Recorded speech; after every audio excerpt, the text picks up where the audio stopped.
Welcome to the Banker Lamp. Please enjoy the video. In this video, I will explain how to set up payroll with QuickBooks.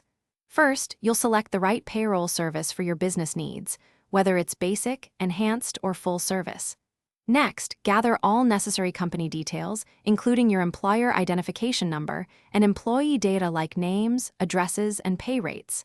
Then, link your business bank account to facilitate direct deposits and tax payments. Finally, input your federal and state tax information to ensure accurate withholdings and filings. Once your basic payroll is set up, the next step is to add your employees.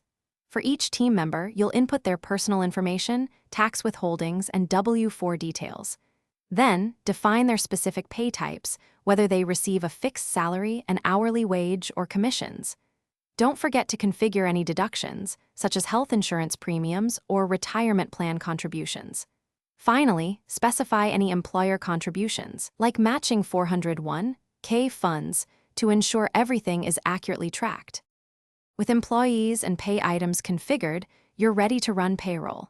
Simply initiate a payroll run according to your schedule, whether it's weekly, bi-weekly, or monthly. Always review each paycheck carefully for accuracy before approving them to prevent errors.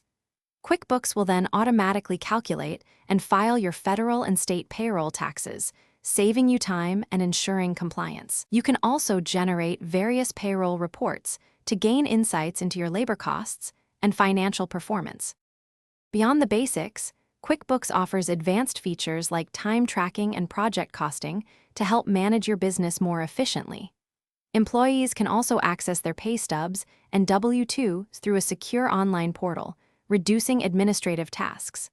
For those looking to deepen their financial understanding, a great resource is The Simple Path to Wealth *. Check the description below for a link to this book and other helpful deals. Remember to regularly reconcile your payroll accounts to maintain accurate financial records and ensure everything balances correctly.